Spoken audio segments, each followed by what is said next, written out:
In 1942, Field Marshal Erwin Rommel had realized the war was no longer in Germany's favor and had lost faith in Hitler's ability to take proper action in trying to change the outcome of a losing war.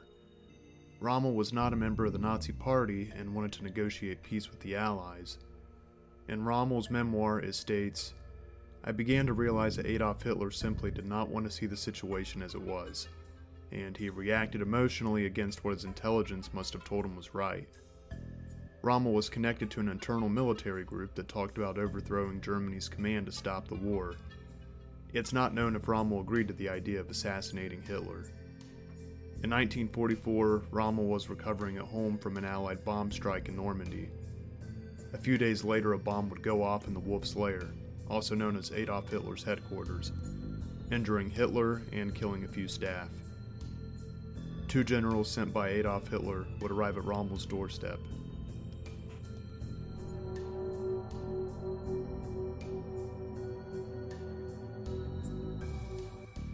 Erwin Rommel was born on November 15, 1891.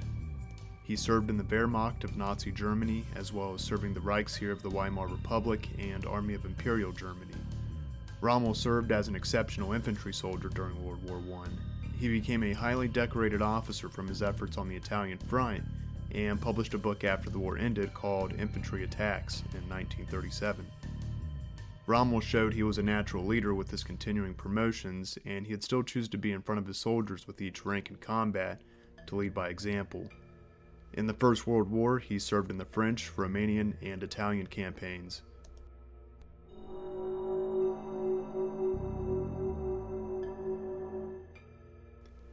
Rommel won numerous battles in World War II, famously in the North African campaign in 1942.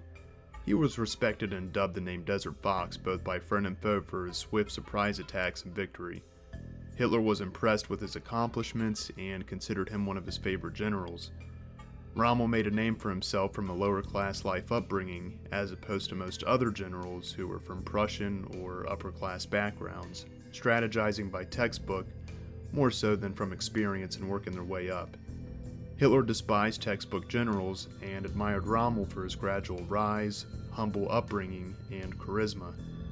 Although Rommel disobeyed some of Hitler's military commands to suit his own strategy, Hitler promoted Rommel to Field Marshal, the highest military rank.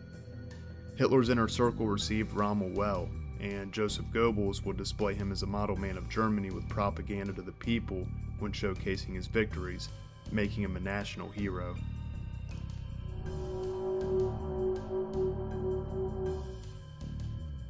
An assassination attempt on Hitler's life known as Operation Valkyrie on July 20th occurred in 1944.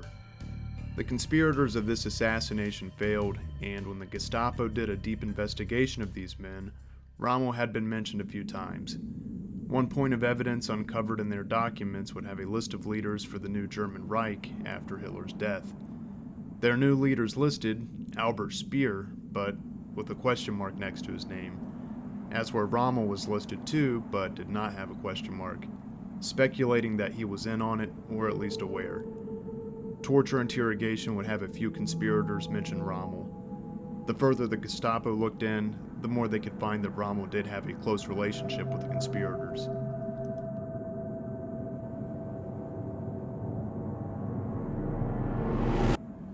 Shortly after 7 a.m., Rommel and his son would have breakfast and take a walk in their garden.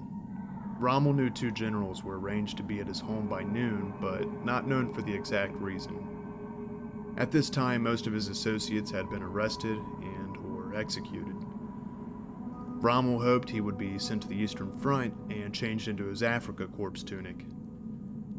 When noon comes around, the two generals Bergdorf and Mazel arrive at Rommel's home. They politely ask him if he could be spoken with in private.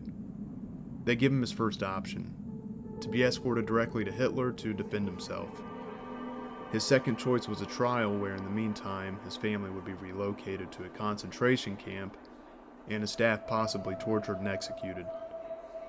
The generals then explained his third and final option: commit suicide now by cyanide and your family will be spared. You will have a reputable state funeral honoring your death in combat, and your family will receive your field marshal's pension. Rommel chose to defend his family and agreed to the third option. Rommel explained the circumstances to his family, what had transpired, and how he was to have his fate sealed. Rommel left in the back seat of the arriving general's vehicle.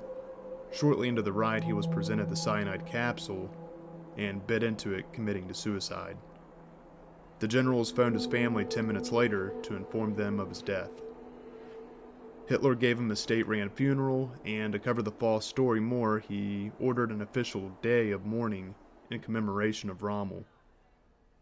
News of the cover-up would later be revealed when Rommel's family would share letters and explain to the Allies what had really happened. Rommel took some answers to questions of him to the grave. There are many theories and speculation on how deep his involvement was in the assassination plot to kill Hitler, and where his new position was planned to be in the new Reich. Rommel was seen to be respected by both ally and foe, and today the largest German military base stands with the name Field Marshal Rommel Barracks. Please like and subscribe if you enjoyed this video. Thank you all for listening, and until next time, take care.